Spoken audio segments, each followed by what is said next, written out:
289쪽에 있는데요. 우리 같이 한 목소리로 봉독하도록 하겠습니다. 다 같이 봉독하십니다. 시작. 내가 내 하나님 여호와께서 내게 주시는 땅에 이르러 그 땅을 차지하고 거주할 때 만일 우리도 우리 주위의 모든 민족들 같이 우리 위에 왕을 세워야겠다는 생각이 나거든. 반드시 내 하나님 여호와께서 택하신 자를 내 위에 왕으로 세울 것이며 내 위에 왕을 세우려면 내 형제 중에서 한 사람을 할 것이요 내 형제 아닌 타국인을 내 위에 세우지 말 것이며 그는 병마를 많이 두지 말 것이요 병마를 많이 얻으려고 그 백성을 애굽으로 돌아가게 하지 말 것이니 이는 여호와께서 너희에게 이르시기를 너희가 이후에는 그 길로 다시 돌아가지 말 것이라 하셨음이요 그에게 아내를 많이 두어 그의 마음이 미혹되게 하지 말 것이며 자기를 위하여 은금을 많이 쌓지 말 것이니라. 그가 왕위에 오르거든 이 율법서의 등사본을 레위 사람 제사장 앞에서 책에 기록하여 평생에 자기 옆에 두고 읽어 그의 하나님 여호와 경외하기를 배우며 이 율법의 모든 말과 이 규례를 지켜 행할 것이라.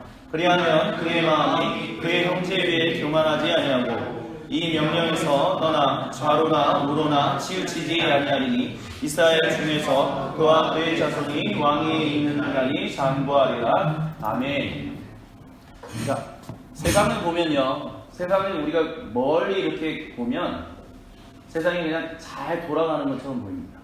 그러니까 뭐 특별한 거 없이 그냥 흘러가는 것처럼 보여요. 근데 우리가 조금만 더 가까이 나가서 보면 세상이 그냥 그렇게 흘러가는구나 라고 보이지 않고 그 안에는 여러 가지 어떤 법칙이라든지 규칙이라든지 아니면 그 일에 헌신해서 같이 일하는 사람들 여러 가지 모습들이 비춰진다는 것을 우리는 보게 됩니다. 그래서 멀리서 보는 것과 가까이서 보는 것은 다르다라고 보통 이야기를 하죠. 보통 우리가 이제 연예인들을 보통 얘기를 하면 연예인들 스타 하면 화면에 비춰지는 모습만 보면 그 사람들이 되게 빛나 보여요. 그래서 그 한 사람만 빛나 보이고 그 사람이 정말 정말 탤런트가 있구나 그렇게 생각하는데 그 연예계 그 업종에 일하는 사람들 가운데 아니면 그곳에 단 한 번이라도 들어가 본 사람이라면 연예인이 혼자 그냥 자기 스스로 빛나는 것이 아니라 그 연예인 한 명을 빛나게끔 하기 위하여 뭐 코디네이터라든지 아니면 운전하는 사람이라든지 매니저라든지 아니면 여러 가지 시스템이 이렇게 사람들이 돕는다라는 것을 보게 됩니다. 어저께 제가 좀 느꼈던 일은 뭐였었냐면요. 보통 이마트 저희 이 종암사거리에 있는 이마트 주말에 엄청 밀리는 거 아시죠? 왜냐하면 내부산으로 올라가는 사람들과 이마트로 들어가는 차들이 너무 많아서 빽빽하고 또 버스가 들어오고 해서 막 난리가 아니에요. 여기 동해하이리 앞이. 근데 어저께 저녁에 운동하러 가는데 그 굉장히 밀리긴 밀리는데 굉장히 질서 있게 그래도 생각보다 많이 밀리지 않는다는 것을 느꼈었어요.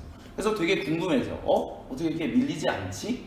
근데 이렇게 보니까 그 종암 사거리 그 사거리에 있는 신호등에 가보니까 경찰관들이 저쪽 건너편에 이쪽에 또 저쪽 건너편에 한 3-4명이 와서 수신호로 그리고 이제 그 내부순환으로 들어가는 곳과 저쪽 이제 그 기름역 쪽으로 가는 그 방면에 거기 순간에 이렇게 그 콘이라고 하잖아요.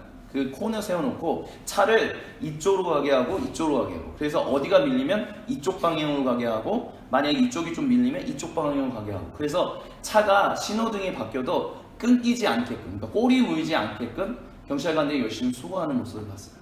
그 모습을 보면서 느끼는 게 뭐냐면 저렇게 수고하는 경찰관들이 있으니까 신호등만으로도 그게 안 되는 그 교통체증이 그래도 좀 풀리는구나 그래도 좀 질서 있게 가는구나 라는 것을 볼 수 있었다라는 것입니다. 근데 그러면서 그 가운데 근데 그런 생각이 들었어요. 거기 있는 경찰관들 그 젊은 사람들이었거든요. 그 경찰관들 알면 종합경찰서 안에 사는 그 의무경찰들이에요. 군인의 군대를 가지 않고 이제 의무경찰로서 군 복무를 하고 있는 거죠. 근데 그 사람들 물론 제가 군 복무하던 그 당시보다는 월급이 많이 오르긴 했지만 지금 받는 월급 솔직히 그렇게 많지 않아요. 근데 그 사람들 정말 제가 보았던 최근에 경찰관들 중에서도 제일 일을 열심히 하고 있더라고요. 아무도 알아주지 않는데 그 누구도 그것을 재정적인 어떤 경제적인 거나 그런 것으로 보상해 주지도 않는데 자기들에게 맡겨진 일이기 때문에 그 일을 최선을 다해서 하는 모습을 통해서 그렇게 최선을 다하는 그 3명, 4명의 경찰관 때문에 종합경찰서 그쪽 그 일대가 차가 그나마 괜찮았던 것. 무엇을 얘기하고 싶으냐? 그렇게 작은 것 하나하나에 충성하는 그 사람들로 인해서 이 세상이 돌아간다라는 것입니다. 그리고 그 충성함, 그 열심히 일한, 오늘 이제 설교 제목에 이제 충성, 충실이라고 했는데 이것은 성령의 9가지 열매 중에 하나인 충성됨을 얘기하는 거예요. 정말 열심히 일하는 거예요. 그렇게 열심히 일하는 사람들로 인해서 이 세상이 돌아가고 있고, 이 세상이 계속해서 또한 하나님 앞에서 충성한 사람들을 통해서 이 세상이 그냥 돌아가는 것이 아니라 하나님이 원하시고 기뻐하시는 그 모습으로, 본연의 모습으로 회복되어져 간다라는 것을 우리는 성경을 통해서 이해할 수 있다라고 얘기할 수 있을 것입니다. 왜 충성됨을 얘기하느냐? 하나님이 우리를 각자 다른 장소로 부르셨어요. 그리고 각자 다른 곳에서 다른 일을 하면서 살게끔 부르셨습니다. 어떤 사람은 학생으로서, 어떤 사람은 직장인으로서, 어떤 사람은 정말 장기 선교를 준비하는 사람으로서, 어떤 사람은 이쪽 장소에서 또 저쪽 장소에서. 근데 중요한 것은 어느 장소에 있든, 여러분이 공부를 하고 있든, 직장에 있든, 아니면 저같이 말씀을 선포하고 있든, 어느 위치에 있든 우리가 하는 모든 일들을 통해서 하나님은 이 세상에 하나님의 나라가 하늘에서 같이 땅에서도 이루어지는 일들을 이루어가고 계시다라는 것이죠. 그렇기 때문에 모든 사람들이 하나님이 왕같은 제사장으로 불렀다라고 베드로전서 2장 5절부터 9절에 작년 여름 수련회 때 이야기를 하면서, 소명에 대한 부분을 이야기를 하면서 우리가 모두 다 왕같은 제사장, 그 왕같은 제사장이 뭐냐? 빛과 소금으로 부른 것이다 라는 얘기를 강조를 했었습니다. 그리고 빛과 소금으로 산다라는 것은 결국 무엇이냐? 하나님의 그 위대하신가, 하나님의 세상을 구원하시는 것을 비추는 존재, 그러니까 직접 내려지는 것이 아니라 우리를 통해서 반영되는 존재로서 왕같은 제사장, 빛과 소금으로서 불렀다라는 것입니다. 왜 그렇게 하느냐? 하나님이 이 세상을 이처럼 사랑하사, 정말 많이 사랑하사 이 세상을 온전히 회복하길 원하시기 때문에, 하나님이 이 세상을 그냥 쉽게 말하면 구원하길 원하시기 때문에 우리를 각자 부르신 처소에서 우리가 충성되게 하나님이 원하시고 기뻐하신 일에 헌신하는 일을 통하여 하나님이 세상을 구원하는 일을 한다라는 것입니다. 그렇기 때문에 전문적인 선교사들이 있고, 해외에 나가서 전문적으로 선교의 일을 정말 뛰어들어서 선교의 일을 하는 사람들도 있지만, 이 땅에 있는 우리라고 해서 재정적인 것을 후원한다고 해서 꼭 보내는 선교사라고만 얘기할 수 없고, 우리 모두도 하나님 앞에서 우리가 맡겨져 있는 모든 곳에서 빛과 소금으로서 살아가는 하나님의 그 구원하심을 증거하는 존재, 그렇기 때문에 그런 차원에서 우리 모두도 선교사다라고 이야기할 수 있다라고 여름 수련회 때 제가 말씀을 드렸어요. 왜 이런 얘기를 계속 하느냐? 오늘 읽었던 신명기 17장 14절부터 20절 이 성경 구절이, 너가 14절에 이렇게 얘기하고 있어요. 너가 너의 하나님 여호와께서 내게 주시는 땅에 이르러 그 땅을 차지하고 거주할 때 만일 우리도 우리 주위의 모든 민족들 같이 우리 위에 왕을 세워야겠다는 생각이 나거든 하면서 왕은 어떤 역할을 해야 하는지에 대해서 쭉 쓰고 있어요. 그러니까 이스라엘 백성 가운데 하나님이 세우시는 왕은 이런 일을 해야 하는 사람이다 라고 했다는 말이에요. 그러면 이렇게 질문할 수도 있을 거예요. 그거는 이제 구약의 이스라엘 사람들에게, 민족에게 세우는 왕의 이야기지 그게 우리랑 무슨 상관이 있어요? 라고 질문하실 수도 있겠죠. 하지만 그게 상관이 있습니다 라고 얘기를 해야겠죠. 왜? 베드로전서 2장 5절부터 9절에 우리는 왕같은 제사장이라고 불렀기 때문에, 성령을 받은 존재로서 이제는 우리 모두가 하나님 왕으로 세우셨고 우리 모두가 제사장으로 세우셨다라고 사도 베드로가 그 구약에 있는 왕의 개념 그대로 가지고 와서 우리에게 이야기하고 있기 때문에, 여러분 한 사람 한 사람이 왕이요 왕비요 하나님이 세우시는 제사장이다라고 사도 베드로가 그렇게 성령이 충만한 가운데 살고 우리를 지칭했기 때문에, 교회를 이루고 있는 모든 사람들을 그렇게 지칭했기 때문에 왕으로서 우리는 왕이다라고 얘기할 수 있다는 것입니다. 근데 중요한 것은 이게 있어요. 14절 방금 전에 읽은 것처럼 뭐냐면 너에게 주시는 땅에 이르러 라고 얘기를 하고 있어요. 이스라엘 백성이 이 광야를 지나서, 애굽을 지나 광야를 지나 이스라엘이 하나님이 원하시고 기뻐하시는 가나안 땅에 이르렀을 때라고 얘기를 하고 있어요. 그러니까 그 땅에 이르기 전까지는 왕이라는 존재가 필요한가 아닌가에 대해서 별로 몰라요. 당장. 근데 중요한 것은 이제 땅에 들어가니까 이제는 이 땅에서 우리가 어떻게 살아야 할 것인가. 왜냐, 거기서 거주하며 농사를 지으며 거기서 아이를 낳는 그 자기의 삶을 살거든요. 광야의 삶은 돌아다니는 삶이에요. 그렇기 때문에 안정적이진 않아요. 그렇기 때문에 뭐 안정적으로 무슨 아이를 낳는다든지 뭐 농사를 짓는다든지 경제 활동을 한다든지 이런 개념이 절대 성립될 수가 없는 곳이 바로 광야예요. 근데 땅에 거주한 그때부터는 이제 아이도 낳고 거주하며 농사도 짓고 경제 활동하면서 이제 삶을 이루어 간다라는 것이죠. 근데 중요한 것은 하나님이 이스라엘 백성들에게 땅을 주신 이유는 단순히 거기 가서 잘 먹고 잘 살아라는 의미로서 준 것이 아니다라는 거예요. 하나님이 이스라엘 백성들에게 그 땅에 가서 거주하라는 의미의 가장 첫 번째 의미는 그 땅을 회복하라는 거예요. 다른 말로 하면 묵은 땅을 기경하라는 것과 다를 바가 없어요. 뭐냐? 그 땅이 하나님과 관계없는 모든 문화로 가득 차 있고 모든 어떤 삶으로 가득 차 있는 그 땅을 이제는 너희가 그 땅에 거주하며 그 땅에서 삶을 위해서 하나님과 함께 더불어 삶을 위해서 그 땅의 반문화적인 반그리스도적인 반하나님적인 그 모든 문화가 이제는 하나님이 원하시고 기뻐하시는 문화와 경제활동과 그 모든 것으로 회복되게끔 해라. 그러기 위해서 왕같은 제사장을 부른 거거든요. 그렇기 때문에 하나님이 거룩한 백성들을 부른 거거든요. 너희가 그곳에서 삶을 위해서 하나님이 우리에게 주시는 그 복이 얼마나 비교할 수 없는 복인지를 그 땅에 있는 죽어가는 영혼들에게 전하라. 근데 그것을 전하기 위해서는 누가 먼저 해야 하냐? 니네가 먼저 그것을 맛보고 살아야 한다는 거죠. 그래서 거기서 맛보면 살아야 하는데 그러면 그런 질문들이 등장하기 시작하는 거죠. 그럼 나는 도대체 어떻게 하면 하나님이 원하시고 기뻐하시는 삶을 살 수 있을까? 하나님이 원하시는 뜻을 어떻게 알며 살 수 있을까? 우리에게 그것을 가르쳐 줄 수 있는 누군가가 필요하구나. 그때 왕이 세워진다라는 거죠. 그러니까 왕은 뭐냐? 하나님이 우리에게 원하시고 기뻐하시는 것. 여러분이 부르신 그 부름받은 그 장소에서 그 땅을 회복해야 하는데 내가 있는 곳 그 땅, 그것이 기업이든 뭐 아니면 학교든 아니면 나라든 아니면 사회든 사회복지든 어디든 간에 저는 여기겠죠. 여러분이 서 있는 곳, 하나님 부르셔서 보낸 곳, 그곳에서 하나님 원하시는 그 기뻐하시는 삶을 통해서 이곳을 회복하기 위해서 해야 될 일, 뭘 해야겠구나, 왕을 세워야겠구나, 하나님의 말씀을 온전히 그것을 증거할 수 있고 가르칠 수 있고 질서를 만들어낼 수 있는 그 왕을 세워야겠구나. 근데 중요한 것은 그 왕이 누구냐? 바로 여러분이라는 거죠. 저라는 거죠. 그러면 이렇게 질문해야죠. 그러면 왕으로서 어떻게 충성되게 살아가야 할 것인가?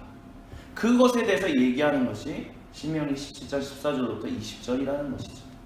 그래서 15절에 보면 반드시 너희 하나님 여호와께서 택하신 자를 내 위에 왕으로 세울 것이다 라고 얘기를 하고 있어요. 이거를 우리에게 적용한다면 이렇게 얘기할 수 있어요. 여러분이 하나님이 그곳에서 세우셨다면 여러분은 의심할 필요가 없어요. 내가 이 자리에 맞는 사람인가? 아니면 안 맞는 사람인가? 내가 좀 잘 못하는 것 같은데, 일을 잘 못하는 것 같은데, 아니면 내가 좀 어떤 부분에 있어서 잘 모르는 것 같은데, 내가 세움받은 게 맞나? 내가 이 위치에 있는 게 맞나? 내가 이곳에 있는 게 맞나? 이런 질문들, 우리는 세상을 살면서 정말 수많은 질문들을 하면서 살아가요. 내가 도대체 어디 있어야 하고, 내가 어디서 하나님이 원하시고 기뻐하시는 어떻게 살아야 하는지 몰라요, 잘. 그러다 보니까 때로는 내가 열심히 하나님 앞에서 열심히 충성 봉사를 하고 있는데 헌신된 삶을 살고 있는데 나도 모르게 질문을 해요. 주변에 있는 사람들이 너는 그거 아닌 것 같아. 뭔가 잘못하고 있는 것 같아. 이런 여러 가지 마귀가 공격하는 어떤 그런 이야기를 통해서 마음이 어려워지는 때가 있다는 거죠. 근데 중요한 것은 하나님이 그 위치에 세우셨다면 세상 사람들이 뭐라고 하든 간에 하나님이 세우셨다면 그것은 하나님이 세우신 거예요.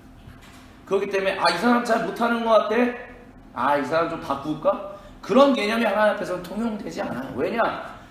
우리가 세운 것, 사람들이 세운 것이 아니라 하나님이 세우셨기 때문에. 그렇기 때문에 하나님이 세우셨다면 우리는 그 사람을 거기에 세우셨다면 그것을 하나님을 존중하며 하나님을 신뢰하며 하나님 우리가 어떻게 그 분과 함께 또한 내가 그 위치에서 어떻게 헌신하며 충성하며 살아가야 할지 충실하고 신실한 삶을 살아가야 할 것인지를 기도하는 것이 우선되어야 하는 거지. 이게 맞나? 내가 여기 있는 게 맞나? 이런 질문하는 것 자체는 사실 맞지 않는다라는 것입니다. 그렇기 때문에 하나님이 여러분을 찬양 인도자로 세우셨어요.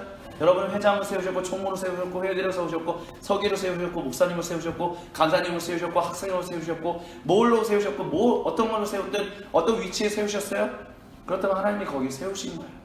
그렇다면 어려운 일들, 우리는 인간관계이기 때문에 어려운 일들 많이 겪고 세상을 살아가는 거기 때문에 하나님을 대적하는 사람들이 너무 많은 곳이기 때문에 어려움을 겪을 때가 많아요. 하지만 그럴 때 우리는 세상을 보는 것이 아니라 우리를 세우시고 부르시는 하나님을 바라봐야 할 것이다 라고 저는 그렇게 확신합니다. 우리가 그것만을 믿고 나아간다면 우리는 이게 맞나? 내가 여기가 맞나? 이런 고민을 더 이상 안 할 수 있다라고 저는 그렇게 믿음을 확신해요.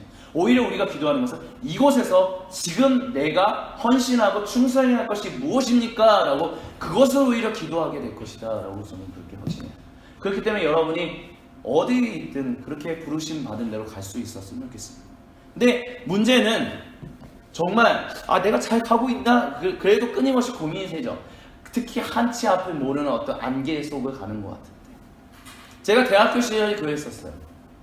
처음 이제 하나님 말씀을 내가 배워야겠다라면서 여러 대 신학대학들이 있는데 솔직히 어디를 가야지 잘 모르겠더라고요. 저는 왜냐하면 독립교단에 있는 교회에서 중고등 생활을 했었기 때문에 어느 교단에 속해 있었던 사람이 아니에요. 성교교단에도 속해 있던 사람이 아니었거든요. 그러니까 그때는 사실 교단 개념도 사실 그렇게 강하지는 않았었어요. 있구나, 장로교, 성교교 이 정도만 알았지 뭐가 그렇게 크게 차이가 있는지 몰랐는데 어디로 가야 하나? 이런 고민을 한 거예요. 근데 결국에는 그때는 이제 4군데를 이제 지원할 수 있었거든요. 가나다라가 있어가지고 그랬는데 가나다라가 우연하게도 다 됐어요. 하나님의 은혜로. 근데 이제 그러니까 더 선택지가 많아진 거죠. 4군데니까 이거 어디를 가지? 그래서 하나님 어떻게 할까요? 기도하는 가운데서 그냥 제가 결정했던 건 정말 제가 서울신학대학교를 갔는데 그걸 결정했던 이유는 단 하나예요. 2가지예요. 첫 번째, 집에서 제일 가까운데. 2번째, 학비가 제일 싼데. 그 2가지로 결정했어요. 다른 이유 없었어요. 여기가 하나님 말씀을 잘 가르친다 이런 거 몰랐어요. 전혀. 여기가 잘 가르치는지 못 가르치는지 아무것도 몰랐어요. 근데 갔는데 이제 신학 공부하신 분들은 아시겠지만 시험 들어요. 솔직히 말하면 저도 시험 들었었어요. 성경을 공부하고 싶어서 갔는데 예를 들면 이제 2학년 1학기 때 보통 배우는 게 이제 학교마다 다르지만 구약 성서개론 뭐 이런 걸 배워요. 구약개론 배우는데 이제 신학을 공부하신 우리 김희영 전도사님 같은 경우는 아시겠죠. 뭐 제2문서, 2문서, P문서, D문서 이게 뭔 소리야? 내가 성경을 공부하러 갔지 이게 뭔 소리야? 아무것도 이해가 안 가는 거야. 그래서 정말 내가 잘못 온 것 같아. 나 군대 갔다 와서 나 딴 데 갈 거야. 이런 생각 진짜로 했었는데 군대 이제 마무리할 때 보니까 딴 데 갈 만한 데가 없는 것 같더라고요. 그래서 기도하는 가운데 그래, 하나님 부르신 곳이 이곳이라면 내가 여기까지. 그러니까 부르신 곳이 이곳이다라고 그냥 믿는 건 뭐냐? 주여 내가 실수하지 않았기를. 혹시 실수했을지라도 주여 선하게 인도해 주소서 이런 기도를 하면서 갔죠.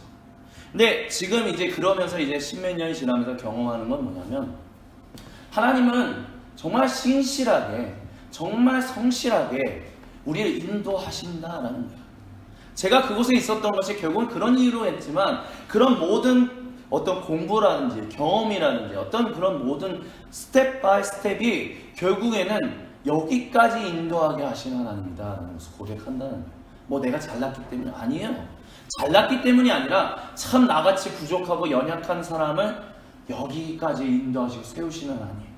근데 때로는 내가 잘못 선택할 수도 있잖아. 잘못 헌신할 수도 있잖아. 잘못 충성될 수도 있잖아. 근데 중요한 것은 내가 하나님 앞에서 겸손하게 주여 정말 내가 그럼에도 혹시 내가 잘못 나가더라도 바른 길로 인도해 주세요. 정말 저를 이끌어 주세요. 그래서 하나님 앞에 온지 충성만 정말 헌신만 다할 수 있게 겸손하게 갈 수 있게 해주세요. 기도하며 달려왔더니 지금 여기까지 이루신 에베네셀 하나님을 만날 수 있었다는 것입니다. 무슨 얘기를 하고 싶어서 이 얘기를 나누냐? 여러분의 삶 가운데서 때로는 알지 못하는 안개와 같은 그런 상황 가운데 있을 때가 많아요. 내가 잘 선택하고 있나? 잘못 선택하고 있질 않나? 그럴 수 있어요. 그리고 우리는 충분히 잘못 선택할 수 있는 사람들이에요. 왜? 연약하고 잘 모르는 하나님과 같지 않은 죄인이었고 연약한 인간이기 때문에.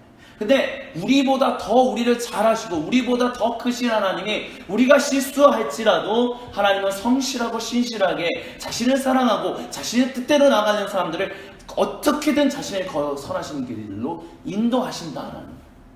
그렇기 때문에 여기까지 빚으시고 그렇기 때문에 우리는 잘못 선택했나 잘 선택했나 이거에 너무 매는 게 아니라 중요한 것은 하나님 내가 이것을 선택했는데 혹시 잘못 선택할지라도 하나님 나를 인도하셔서 올바른 길로 나아갈 수 있게 나를 인도해 주세요. 내가 하나님만을 믿고 신뢰하오니 주여 내가 있는 곳에서 최선을 다해서 계속 충성 겸손하게 나아가겠습니다. 그거를 우리가 기도해야지. 이게 맞나 저게 맞나, 아 내가 잘못 선택한 것 같아, 저 길이 맞았던 것 같아, 이런 생각할 필요가 없다는 거예요. 인생에 후회를 남기실 필요가 없다는 거예요. 왜냐? 하나님이 오늘 우리의 삶을 축복하시고 오늘 우리의 삶을 거룩하게 하시기 때문입니다. 그렇기 때문에 여러분, 여러분의 삶 가운데서 충성되는 것에 대해서 너무 많은 선택지 가운데서 뭘 선택해요? 그거 질문하지 마시고요. 하나님 제발 잘 선택할 수 있게 해주시고, 혹시 잘못 선택했을지라도 충성하며 하나님 원하시는 뜻대로 나아갈 수 있게 인도해 주세요 라고 기도하는 것이 전 중요하다라고 그렇게 권면을 주님의 이름으로 드리고 싶습니다. 그것이, 그러니까 결국 중요한 게 뭐냐? 겸손이 중요하다는 거예요.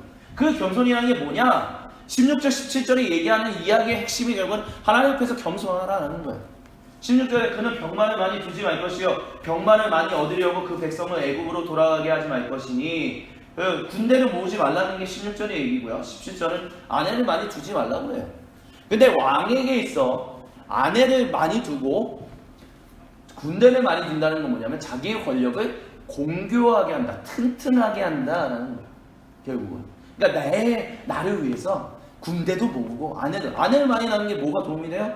자녀를 많이 낳으면 그만큼 친인척이 많아지니까 왕권이 강화되는 거잖아요. 우리가 조선시대나 뭐 국사를 보면 그런 거는 많이 보잖아요. 물론 친인척이 엉망진창으로 해가지고 왕권이 약화되는 경우들도 있었긴 했지만, 왕이 기본적으로 결혼을 많이 한다는 거. 솔로몬이 왜 1000명이나 되는 사람들하고 결혼했는지 아세요? 튼튼한 나라인데 더 튼튼한 나라 만들고 싶었어요. 근데 왜 하나님이 그 솔로몬을 인정하지 않으셨는지 아시죠? 이방 사람하고 결혼한 것도 모자라서 이방 사람들이 섬기는 우상을 들여와서 하나님의 그 왕궁을 채웠기 때문에. 그러니까 하나님께만 집중해야 하는데, 나의 인생을 이끄시고 나의 모든 것을, 나의 모든 충성과 나의 모든 헌신을 받으셔야 하는 분이 하나님이신데, 내가 그 모든 충성과 모든 헌신을 하나님께만 드리는 것이 아니라 분산해서 하는 거예요. 그래서 아내하고 결혼하고 그 아내가 가져오는 우상 섬기고 병만 군대를 모아서 그걸로 자기의 왕권 지키려고 하고. 불안하니까. 이해는 할 수 있죠. 불안하니까. 내가 가는 길이 맞나? 지금 제대로 하고 있나? 우리도 근데 불안하면 그렇게 될 수 있어요. 우상을 섬기는 건, 우상을 더 의지하게 되는 건, 하나님보다 돈을 더 의지하게 되고, 하나님보다 다른 사람은 관계를 더 의지하게 되고, 하나님보다 어떤 테크닉, 어떤 기술, 어떤 자격증, 그런 것을 더 그거 따르게 하는 이유가 뭘까요? 불안하니까. 내 인생 제대로 갈 수 있을까? 좀 하나님만으로는 좀 부족한 것 같아. 돈이 좀 많으면 좀 괜찮지 않을까? 자격증이 좀 더 많으면 괜찮지 않을까? 좋은 관계, 능력 있는 사람, 아니면 좀 그런 능력 있는 사람들과 좀 친구 관계 맺고 있으면 잘할 수 있지 않을까? 근데 그게 다 우상이라는 거야. 근데 너를 위해서 그 우상을 만들지 말라는 거야. 왜? 너가 예배해야 할 일, 너가 헌신해야 할 일, 너가 신뢰해야 할 사람은 오직 단 한 사람, 여호와 하나님이기 때문에. 그러니까 하나님은 그걸 요구하고 계신, 너가 누구를 향하여 충성할 것이냐? 바로 하나님, 나.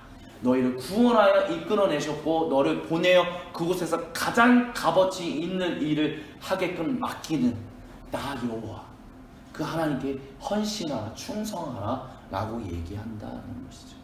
그렇기 때문에 우리 마음 가운데 이거 없으면 좀 불안해, 저거 없으면 좀 불안해, 그래서 이것 좀 할까? 저것 좀 할까? 그런 생각으로 여러분이 만약에 자격증을 따라 시험을 보러 간다고 하거나, 아니면 그런 것 때문에 무슨 친구 관계를 맺는다고 한다면, 저는 그것이 자격증 따는 거나 친구 관계 맺는 것이 나쁘다라고 말할 수는 없지만, 그 동기가 좀 아쉽다라고는 얘기할 수 있을 거라고 생각해요. 그래서 요즘 시대가, 저는 주일에 보통 자격증 같은 거 시험 많이 보잖아요. 그러니까 사람들이 이게 고민이 돼요. 이 자격증을 봐야 하나? 주일에 어떡하지? 그래서 물어볼 때가 많아요. 그럴 때 이제 참 고민이 될 때도 많죠. 근데 기본적으로 그렇게 대답을 해요. 자격증이 정말 필요하다면 가서 시험 보십시오. 근데 중요한 것은 자격증을 따려고 하는 이유가 뭐냐는, 그 자격증이 있으면 내가 좀 불안하지 않고 잘 먹고 살 수 있을 것 같기 때문에, 그렇다면 그 자격증을 따는 게 별로 중요하지 않겠죠. 오히려 내가 이 일이, 하나님이 내가 이곳에서 충성하라고 하는 곳인데, 그곳에서 충성하기 위해서는 이것을 세상 사람들이 앞에 보여줘야, 내 자격을 객관적으로 공식적으로 입증해줘야 하기 때문에 이 자격증을 어쩔 수 없이 따라서 죄송합니다 하나님, 하지만 이 자격증을 따라서, 이런 거라면 충분히 이해할 수 있죠. 저는 하나님도 그것을 이해하실 수 있을 거라고 생각합니다. 그리고 꼭 예배는 못 드리더라도 다른 교회 공동체 가운데 예배 많잖아요. 온누리교회 같은 데 보세요. 뭐 7시, 저녁 9시까지 예배 있어요. 하나님 앞에 예배 드리러 가는 거, 물론 본교회에서 예배 드리는 것이 중요하지만 혹시 정말 하나님 앞에서 내가 인생 하나님 부르신 그곳에서 온전한 삶, 충성된 삶을 위해서 그 자격증이 필요하다. 근데 그 자격증을 따라가야지 본교회 예배를 못 드린다면 다른 곳에서 부르시는 예배를 갈 수도 있다는 거죠. 왜? 하나님은 어느 교회 공동체든 다 예배를 받으시는 분이기 때문에. 근데 중요한 것은 무엇이냐? 내가 왜 자격증을 따느냐? 왜 주일에 이거 아니고 다른 것에 집중하려고 하느냐? 예배 말고 왜 다른 것에 집중하려고 하느냐? 혹시 그것이 불안하기 때문에. 내가 혹시 하나님 말고는 좀 다 안 될 것 같다는 그런 불안 때문에 그런다면 그것이 어쩌면 우리에게 하나님 앞에 헌신하고 하나님 앞에 충성하는 것이 아니라 다른 것에 충성하고 헌신하게끔 하고 있는 것은 아닌지 다시 한번 좀 돌이켜 볼 필요가 있을 것입니다. 그렇기 때문에 여러분의 인생 가운데서 계속해서 끊임없이 있을 거야. 특별히 20대 초중반에 살고 계신 여러분, 얼마나 많은 일들이 있겠어요. 공부해야 돼요, 뭐 해야 돼요, 자격증 따야 돼요, 알바해야 돼요, 뭐 이런 거 해야 돼요, 저거 해야 돼요. 여러분의 모든 일들이 하나님 앞에서 가장 중요한 것을 여러분이 선택할 수 있게 되기를 간절히 소망합니다. 근데 중요한 것은 그 선택의 기준이 하나님 앞에 충성하는 것을 위한 선택이 되었으면 정말 좋겠습니다. 그리고 여러분이 그렇게 갈 수 있게 더 하나님 앞에 나와 기도하며 예배하며 말씀 들으며 또한 공부하며 하나님 그런 모든 믿음 훈련들을 더욱더 쌓아갈 수 있게 되기를 간절히 소망합니다. 그게 중요해요. 그래서 그 얘기를 하는 것이 바로 18절, 19절, 20절이라고 저는 생각을 해요. 그가 왕위에 오르거든 이 율법서의 등사본을 레위서란 제사장 앞에서 책에 기록하여 평생에 자기 옆에 두고 읽어 그의 하나님 여호와 경외하기를 배우며 이 율법의 모든 말과 이 규례를 지켜 행할 것이다. 중요한 건 뭐냐? 하나님이 원하시고 기뻐하시는 뜻대로 살기 위해서는 뭘 해야 하냐? 하나님 말씀을 정말 제대로 알아야 한다. 하나님 말씀. 그렇기 때문에 여러분이 진짜 20대 초중반이 여러분 이제 정말 사회생활에 들어서 열심히 하시는 분들, 여러분이 세상에서 공부하는 만큼 세상에서 열심히 일하는 만큼 여러분이 주님 앞에 나와 공부하고 헌신하고 기도하는 것도 그만큼 굉장히 중요하다는 것을 잊지 않으셨으면 좋겠어요. 근데 중요한 것은 가장 먼저 우선순위로 삼았으면 하는 것, 그게 뭐냐? 말씀을 가까이 하는 거예요. 말씀을 제대로 아는 거예요. 그 말씀을 알아서 그걸 알면 어떻게 하느냐? 말씀을 알므로 인해서 우리가 하나님 여호와 경외하기를 온전히 예배하는 것을 배우게 된다라고 얘기를 해요. 그리고 그것을 배우게 되면 하나님 앞에 그 하나님이 가르치신 모든 말과 이 규례를 지켜 행할 수 있게 된다라고 얘기를 해요.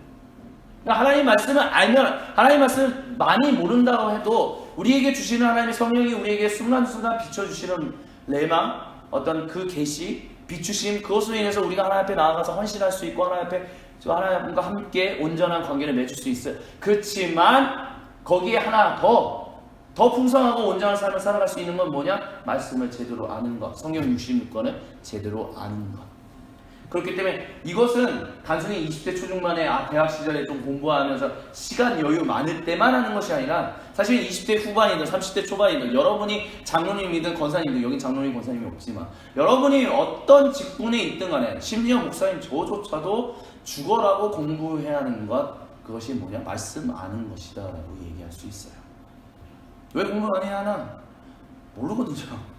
예를 들면 이런 예를 한번 들어볼 수 있어요. 지난주 월요일날 우리 김용광 청년하고, 김용광 청년이 이제 다른 분들은 이제 시간 여유가 없으니까 김용광 청년하고 제가 그러니까 사실 한번 제안을 해봤었어요. 뭐냐면 월요일날 온누리교회에서 이제 선교적 교회 이런 어떤 구약학자로서 이제 유명한 이제 크리스토퍼 라이트라는 학자가 왔어요. 이제 종교개혁 500주년이다 보니까 그 종교개혁 500주년 기념 강좌가 있어서 이제 저는 가려고 했는데 그 갑자기 지난 주일에 보이더라고요. 그래서 가볼래요? 전도사님들한테 얘기했더니 전도사님들 마침 바빠가지고 못 가고, 갈래요? 그랬더니 갈게요.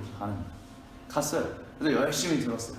근데 열심히 해서 또 끝나고 열심히 대화를 하는데, 대화를 하면서 제가 느꼈던 게 뭐냐면, 나 아직도 멀었다 성경. 예를 들면 다니엘서와 요한계시록을 얘기하는 데 있어서 막 종말에 대한 얘기가 갑자기 막 불거져가지고 정말 하나님이 우리에게 주신 세상의 마지막은 어떻게 될 것인가 막 이런 얘기를 하는데, 다니엘서에 이런 얘기가 있어요. 그래서 딱 다니엘서를 딱 펴서 얘기하려고 하는데 부끄러운 거예요. 말이 안 돼. 너무 모르는 거예요. 네. 안다라고 생각해가지고 좀 얘기를 시작했는데 막상 펴서 얘기하려고 보니까 다니엘서가 얘기하는 게 정확하게 이게 매치가 안 되는 거예요. 예전에 배워서 이제 알았다고 생각했는데 얘기를 안 하다 보니까, 그리고 그거 삶에 적용하지 않고 있다 보니까 잊혀져 가는 거야. 사람이 그렇잖아요. 기억력이 그렇다는 거예요. 근데 중요한 것은 요한계시록을 이해하려면 제대로 이해하려면 뭘 알아야 하냐면 다니엘서와 에스겔서를 이해하지 못하고는 절대 이해하지 못하거든요. 특별히 다니엘서 1장부터 6장이 역사적인 얘기 말고요, 7장부터 12장의 화상과 계시와 묵시를 이해하지 못하고 뭐 내생물, 또 뭐 다니엘이 받았던 1260일 한때 두때 반때, 이게 무슨 얘기냐, 다니엘이 썼던 이유가 그 당시에 유대인들이 이해했던 이거 이해 못하면 요한계시록에서 사도 요한이 얘기하는 이야기 절대 이해 못해요. 그래서 제가 이 교회가 아니라 예전에 있었던 교회 가운데 그런 얘기를 한 적이 있었어요. 캐나다에 있었던 교회인데 성경에 의해서 여러분에게 이제 작년에 소명 시리즈를 쭉 했던 것처럼 작년에 소명 시리즈를 쭉 했더니 한 청년이 뭐 그렇게 성경을 이거 다 알아야 돼요. 그 정도까지 알아야 돼요. 무슨 신학생이 알아야 정도까지 알아야 돼요. 목사님들이 정도 알 정도가 아니라 그냥 좀 평신도로서 알 정도만 알아도 되는 거 아니에요? 너무 막 어려워요. 막 이런 얘기 하는 거예요. 그때 제가 대답해줬던 게 뭐냐, 여러분 요한계시록 정말 제대로 이해하고 싶으면요, 구약에 있는 다니엘서, 에스겔서 무슨 얘기인지 다 이해하셔야 돼요. 그거 이해하지 못하고서는 요한계시록 절대 이해 못해요. 이 땅 가운데 지금 수많은 정말 이단들이 일어나는데 그 이단들이 제일 많이 쓰는 게 뭐예요? 요한계시록이에요. 그리고 그들이 제일 많이 하는 게 뭔지 아세요? 비유풀이 짝풀이에요. 근데 그게 많은 사람들이 거기에 혹 빠져요. 왜? 그게 그럴싸해 보이거든요. 설명이. 정말 그렇듯해 보여.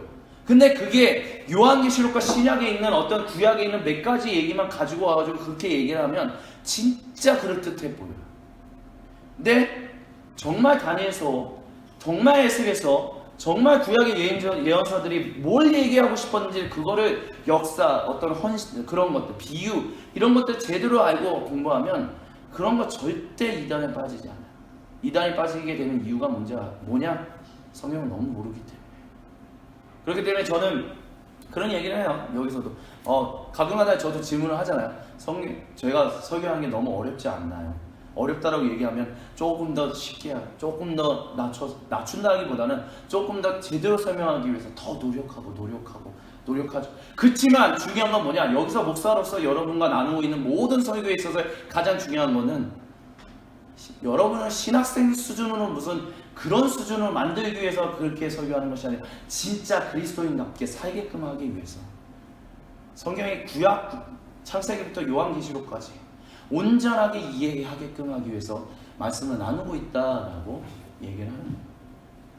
그래서 여러분이 진짜 요한계시록을 제대로 설명하실 수 있다면, 다니엘서를 정말 제대로 얘기할 수만 있다면, 굳이 그때는 어떠냐면 이 얘기, 그 얘기 다 알아요, 좀 다른 얘기 해주시면 안 돼요? 여러분이 그렇게 될 수 있을 거라고 저는 그렇게 믿음을 확신합니다. 그게 뭐냐, 여러분은 진짜 성경을 아는 것이 그 정도까지 아실 수 있었으면 좋겠어요. 제가 지금 알고 있는 것보다 더 많이 아시고 그대로 살고 계시고 있으면 좋겠어요. 그러면 진짜 여러분이, 저도 마찬가지로 하나님이 진짜 그 부르신 곳에서 더 멋지게, 더 풍성하게, 더 환상적으로 하나님 앞에 헌신하며 살아갈 수 있을 것이라고 저는 그렇게 믿음으로 확신을 합니다. 말씀을 마무리 지을게요. 충성됨. 무엇을 향한 충성이냐? 첫 번째, 우리는 하나님을 향한 충성으로 지금 살아갑니다. 우리가 충성하는 대상은 세상이 아니라 오직 하나님이에요. 그리고 하나님이 우리를 바로 그 장소에 부르셨어요. 물론 때로는 선택 가운데서 실수하는 경우도 있습니다. 하지만 하나님은 성실하시고 우리에게 헌신적이시기 때문에 우리가 하나님 앞에 겸손하다면 때로는 잘못 선택해도 우리를 가장 바른 길로 인도하시고 우리의 실패에서, 우리의 실수에서 일으키셔서 세우시고 가장 우리를 빚어가시는 분이 누구시냐? 여호와 하나님이시다는 것을 잊지 않으셨으면 좋겠어요. 그렇기 때문에 내가 무엇에 충성해야 할까, 어디서 해야 할까, 이것보다 주여 내가 오늘 주님의 뜻대로 살기를 원하오니 주여 나를 온전히 이끄시고 그곳에서 내 모든 것 하나님을 위하여 헌신하고 충성하며 믿음으로. 근데 내 능력을 안 내니 성령이여 내 안에 임하사 내 안의 중심이 주님 앞에서 온전히 변화되어 그 일들을 할 수 있게 주여 인도하여 주옵소서라고 기도하는 그 쉬지 말고 기도하는 삶이 우리 가운데 풍성하기를 주님의 이름으로 간절히 부탁을 드립니다. 그리고 두 번째, 여러분이 진실로 그 하나님 앞에서 온전하게 사는 것이 무엇인지를 알기 위해서 정말 더 알고 더 알 수 있기를, 그 알아가는 일에 모든 것보다, 그 어떤 것보다 더 우선하며 살아가실 수 있었으면 좋겠어요. 정말 하나님, 내가 주를 알기 위하여, 주를 온전히 알기 위하여 정말 하나님, 내가 아는 것 아직도 부족합니다. 더 알게 하시고 더 알게 하사 주여, 진실로 내 인생의 마지막에 주여, 내가 주님을 제대로 알았습니다. 성경 66권이 말하는 것이 무엇인지를 온전히 알았습니다. 여러분이 그 말씀을 알아가고 배워가는 그 일을 영원히 멈추시지 않기를, 죽을 때까지 그 일을, 죽을 때까지 말씀 배우며, 죽을 때까지 기도하며, 죽을 때까지 헌신하는, 죽을 때까지 겸손한 우리 모두가 되기를 주님의 이름으로 간절히 축원을 드립니다.